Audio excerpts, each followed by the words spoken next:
Some songs you never chose to learn. They just moved in. Decades later, you can't remember your own PIN, but you can still sing every word of a chocolate advert from 1985. That's the strange power of the British telly jingle. 30 seconds of genius that lodged in a whole generation's skull and never left. Today, we're counting down 20 iconic British food adverts every child could recite, word for word. Stick around, because number 1 started more playground sing-alongs than any hymn. Hit subscribe, and let's begin at number 20. Number 20. Bongo. Long before smoothies filled the supermarket chill cabinet, there was a carton of tropical juice with a jingle so daft it became immortal. Launched by Libby's in the early 1980s, Bongo arrived wrapped in a cartoon jungle of elephants, parrots, and grinning crocodiles, all dancing to the line every child in Britain still finishes without thinking that they drink it in the Congo. Geographically, it made no sense whatsoever, and nobody cared. The carton cost pennies, the straw stabbed through the foil with a satisfying pop, and the juice tasted of a fruit that did not exist in nature. Mothers bought it for the packed lunchbox, knowing it would vanish before the sandwiches.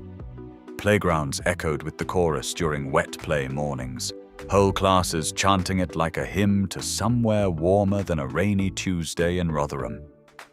Ask anyone who grew up then to name the jungle animals, and they'll struggle. Ask them to sing the Congo line, and they're already off. That is the mark of a jingle that outlived the product itself. Number 19. Don't forget the fruit gums, Mum. Rowntree's landed one of the cheekiest slogans in advertising history back in the late 1950s, and it lodged so deep that parents grew genuinely annoyed. The line was simple, a child's small demand aimed squarely at the person holding the purse. Remember the fruit gums, Mum. It was pester power distilled into 6 words, and it worked so well that shops reported children marching their mothers straight to the counter. A tube cost around 3 pence, and the fruit gums themselves were a chewy trial of patience, welded to your back teeth for the length of a Saturday matinee. Eventually, the pressure worked against them. Campaigners complained the advert taught children to nag, and Rowntree's quietly softened the line, swapping mum for a gentler word. Yet nobody remembers the polite version. They remember the original, the one that turned a small child into a tiny tyrant of the sweet shop. Oral histories recall the guilt of forgetting, the sulk in the back of the cortina, and the way a single jingle could hold an entire family hostage. Number 18. Cadbury's Caramel. Take it easy. Here was an advert that taught a generation of British children how to relax. A soft-spoken cartoon rabbit, all long lashes and honeyed vowels, reclined on a lily pad and drawled at a flustered creature to slow down and take it easy. Voiced by the wonderful Myriam Margolies, that bunny turned a chocolate bar into a lesson in composure. It first hopped onto screens in the 1980s, and the tone was pure velvet, unhurried in a way that felt almost hypnotic against the frantic pace of Saturday morning telly. The caramel oozed, the chocolate cracked, and the rabbit's advice drifted over it all like warm syrup. Children mimicked the voice in the playground, stretching the words out, telling each other to take it easy in that lazy sing-song. A bar cost around 20 pence, and it was engineered to be eaten slowly, the caramel refusing to be rushed. Adults found the rabbit strangely soothing. Children found it hilarious. Everyone found it unforgettable. To this day, say the words "take it easy" in a soft enough voice, and someone British of a certain age will picture that rabbit. Number 17. Nice one, Cyril. This one crossed over from the telly into the terraces, which almost no advert ever manages. Wonderloaf launched the slogan in 1972, a chirpy bit of Cockney praise built around a baker named Cyril and a chorus of voices cheering him on for his fresh sliced loaf. Nice one, Cyril. It was catchy, silly, and utterly of its moment. Then something remarkable happened. Tottenham Hotspur had a defender called Cyril Knowles, and the fans seized the line, turning an advert for bread into a football chant that rang round White Hart Lane. Suddenly, the jingle belonged to the whole country. Children sang it at anyone called Cyril, and at plenty who weren't. A sliced loaf cost around 10 pence, and the softness that the advert sold you was the softness of factory bread, uniform and squishy and perfect for jam. The advert faded, the football chant endured, and the two became impossible to untangle. Ask a Spurs fan of a certain vintage where the chant came from, and half of them still think it started on the pitch. Number 16. Naughty but nice. First pattern break, because this one hides a genuinely famous secret. In the 1980s, fresh cream cakes were sold to the nation with 3 little words that dripped with guilty pleasure. Naughty but nice. The advert framed a cream slice as a small, forgivable sin, and Britain lapped it up. Here's the twist nobody expects. The slogan is widely credited to a young copywriter working in advertising before he became one of the most famous novelists alive, Salman Rushdie, who wrote Adverts in London before the satanic verses ever landed on a shelf. A cream cake cost around 30 pence, and the whole campaign leaned on the delicious tension between wanting one and knowing you shouldn't. Children didn't grasp the wordplay, but they chanted it anyway. 3 syllables of mischief that fit a cream horn perfectly. Oral histories recall the bakery counter, the cardboard box tied with string, and the ritual of choosing which cake was worth being naughty for. That a future literary titan may have coined it only makes the memory sweeter. Number 15. Full of Eastern promise. Fry's Turkish Delight sold itself on pure exotic fantasy, and the slogan carried a whiff of somewhere far from a drizzly British high street. From the 1950s onward, the adverts swept viewers off to shimmering desert palaces, silk and sand and mystery, all to sell a rose-scented jelly wrapped in thin chocolate. Full of Eastern promise.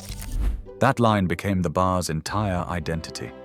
The sweet itself divided the nation as sharply as any dish, its perfumed center tasting to some like heaven and to others like scented soap. A bar cost a few pence, and children either treasured it or traded it away immediately. What nobody forgot was the slogan, delivered in a voice thick with intrigue, over swelling strings and billowing curtains. It promised a world of romance from the corner shop, and for the length of one advert break, it delivered. Say full of Eastern promise to anyone raised on 1970s telly, and they'll finish the phrase and probably do the voice. The chocolate stayed the same for decades. The promise never aged a day.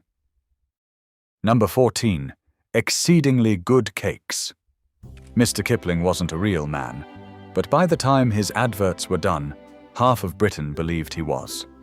From 1967, a warm, plummy narrator introduced the nation to a fictional master baker whose French fancies, Bakewell tarts and angel slices were, in his own gentle assessment, exceedingly good cakes. That single phrase built an empire. The voice belonged to actor James Hayter, and it carried the reassuring authority of a man who had never in his life produced a disappointing sponge. A box cost around 30 pence, and it turned up at every birthday, every church fete, every awkward visit from relatives. Children recited the slogan in that same fruity, self-satisfied tone, laying claim to the last French fancy. The genius was the modesty of it, not the best cakes, not the finest, simply exceedingly good, as if too much boasting would be common. Oral histories recall the cardboard tray, the paper cases, and the fight over the pink one.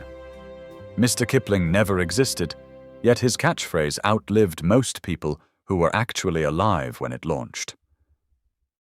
Number 13. Ready Brek, central heating for kids. Second pattern break. because this advert genuinely worried some parents. In the 1980s, Ready Brek sold its smooth oat porridge with an image so striking it bordered on eerie. Children walked to school through the frost, each one surrounded by a warm, orange glow, radiating heat like a small human radiator. The slogan sealed it: central heating for kids.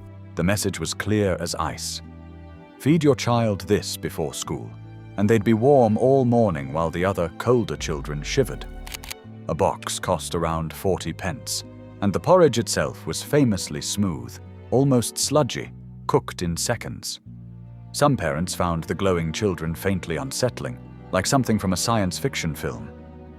Children loved it, drawing orange auras around each other in the playground and pretending to beam with inner heat. Oral histories recall the cold walk to school, the promise of that internal warmth, and the disappointment of discovering the glow did not, in fact, appear. The slogan, though, worked exactly as designed. Say central heating for kids, and a whole generation still feels warmer. Number 12. Tell them about the honey, Mummy. The Sugar Puff's Honey Monster was a giant, shaggy yellow creature with the emotional range of an overexcited toddler, and British children adored him. Through the 1970s and 1980s, he lumbered through kitchens demanding recognition for the honey in his cereal, forever pleading with a beleaguered actor to tell them about the honey, Mummy. That line became his war cry. The monster was enormous, clumsy, and needy, and the joke never stopped landing. A box cost around 50 pence, and the puffs themselves were so sweet they practically hummed. A coating of sugar over a coating of honey over a puff that barely existed. Children roared the catchphrase across breakfast tables, doing the voice, thumping about like the monster himself. Oral histories recall the cardboard mask on the back of the box, the plastic toy at the bottom, and the sugar rush that carried you straight into double maths. The honey monster was pure chaos in cereal form, and decades on, say tell them about the honey, and the person opposite you will almost certainly grin and finish it, Mummy. Number 11. PPP. Pick up a penguin. A biscuit with a stammer became one of the most quoted adverts of the decade.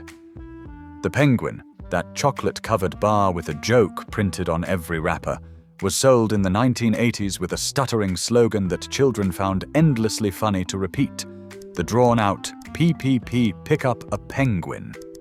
The voice belonged to actor Derek Nimmo, and the exaggerated stammer turned an ordinary biscuit into a playground catchphrase overnight. A penguin cost a few pence and lived in the biscuit tin, the treat you hoped for when your hand went in blind. The wrapper joke was terrible, which was the whole point, and reading it aloud was law. Children stuttered the slogan at each other relentlessly, seeing who could stretch the PA the longest. Oral histories recall the snap of the chocolate, the crumbs down your jumper, and the groan at the wrapper's pun. It was such a small thing, a biscuit and a stammer, yet it wormed its way into the national memory and refused to leave. Say the letter P 3 times to the right person, and they've already picked up a penguin. Number 10. The Secret Lemonade Drinker. This is the advert with the hidden rock and roll pedigree. In 1973, R. White's Lemonade launched a campaign about a man creeping downstairs in his pajamas at midnight to guzzle lemonade in secret, racked with comic shame. The jingle, all yearning and drama, was sung by Ross McManus, and on backing vocals was his son, a young musician who would soon become Elvis Costello. So one of the most beloved British ad jingles of all time was quietly a family affair from future pop royalty. A bottle cost around 15 pence, and the fizz was sharp enough to make your eyes water.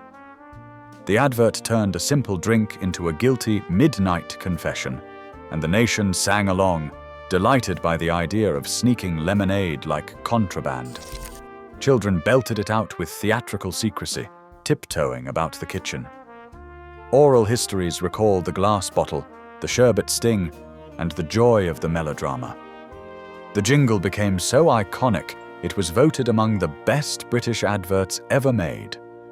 Not bad for a song about a man too embarrassed to admit he liked lemonade. Number 9. A finger of fudge is just enough. Cadbury's Fudge came with a jingle so gentle and so relentless that it fitted the exact length of the advert and never left your head afterward. Through the 1980s, the campaign sold its little chocolate-covered fudge finger as the perfect small treat, singing that a finger of fudge is just enough to give the kids a treat. It was aimed at mothers, reassuring them this was a modest, wholesome, affordable indulgence. It was aimed at children who simply wanted the fudge.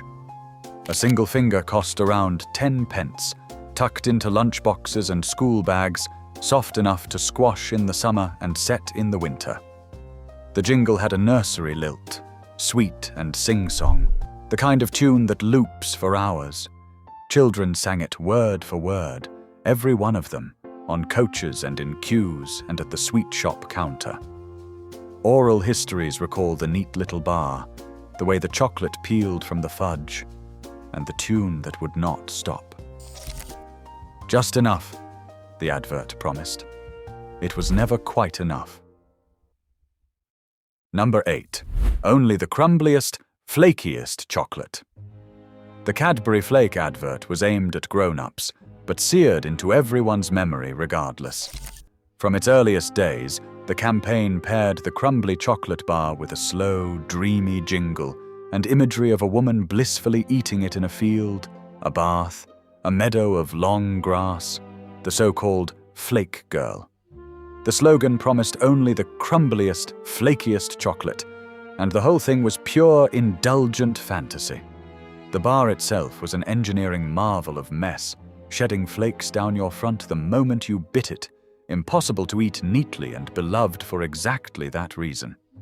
A flake cost a few pence, and it was the crown jewel of a 99 ice cream, stabbed into the soft whip on a summer seafront. Children sang the languid jingle without understanding a word of the mood it was selling. Oral histories recall the shower of crumbs, the sticky fingers, and the impossibility of finishing one without wearing half of it. The advert sold romance. The reality was chocolate everywhere. And the slogan, crumbly and flaky, is welded to the nation's memory. Number 7. A Mars a day. Few slogans have ever been so confident. Since 1959, the Mars bar was sold on the audacious claim that a Mars a day helps you work, rest, and play. A rhythm of 3 that fit the mouth so perfectly it became almost a proverb.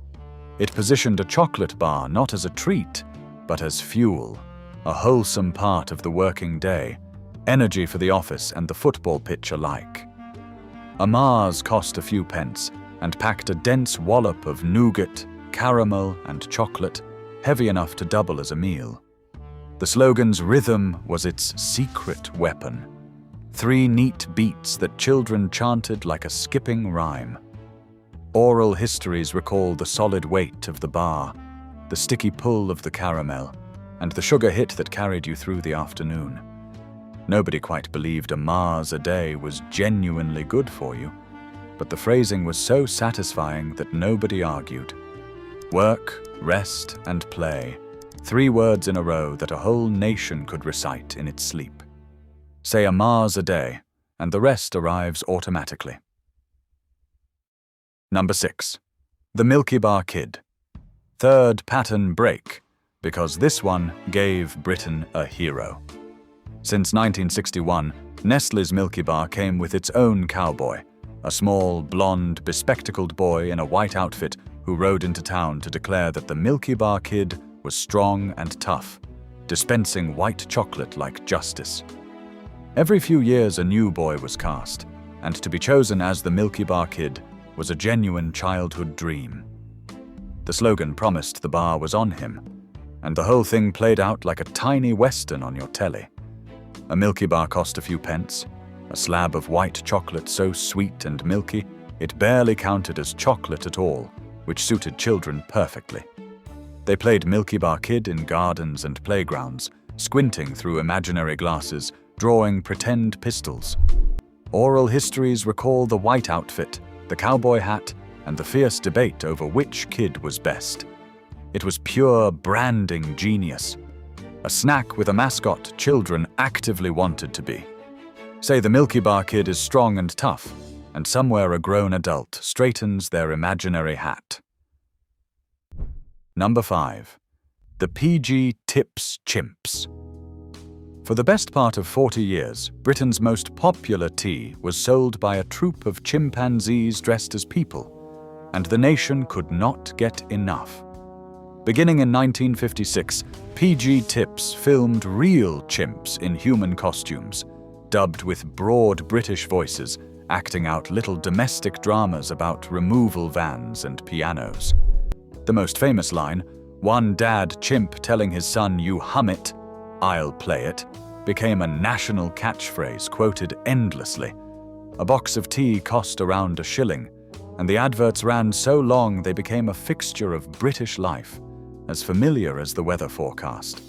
Children did the voices, replayed the piano gag, and knew the chimps better than some relatives.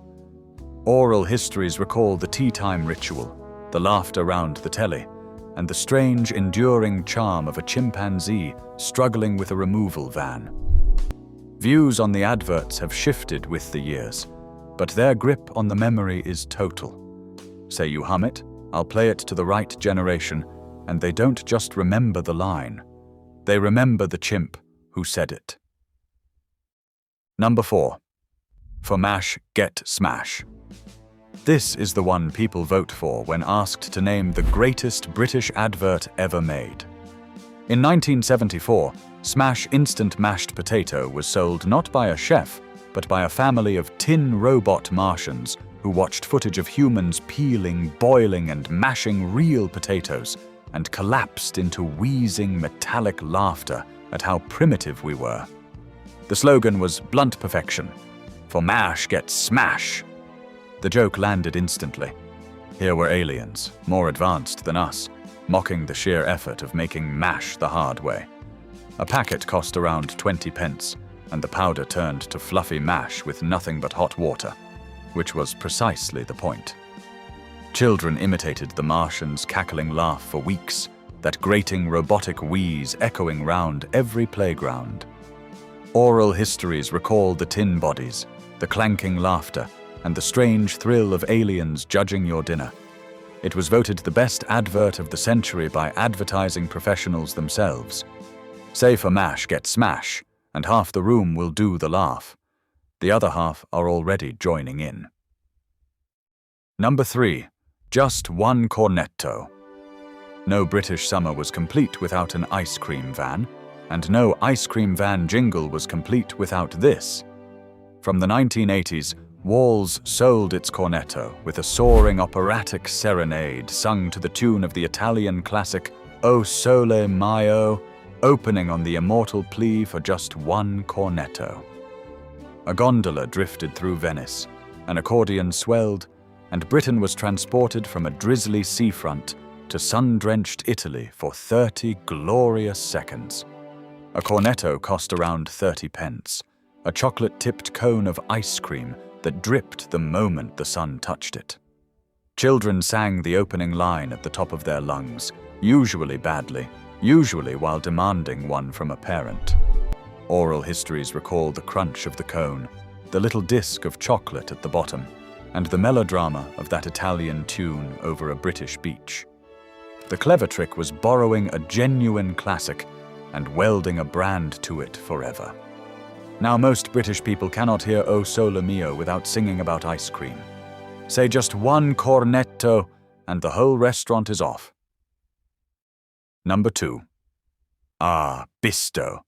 This one is so old it belongs to great-grandparents and toddlers alike. The Bisto kids, two ragged little urchins sniffing the air in bliss at the smell of gravy, first appeared in adverts back in 1919, illustrated with cheeky charm, sighing their contented catchphrase over the aroma of a proper Sunday dinner. Bisto. Those two words, drawn out on a satisfied exhale, became the sound of gravy itself. Across the decades, the campaign evolved, but the phrase never budged, passed down through generations like a family recipe. A tin of gravy powder cost pennies, and it transformed thin pan juices into the rich brown river that soaked a roast dinner.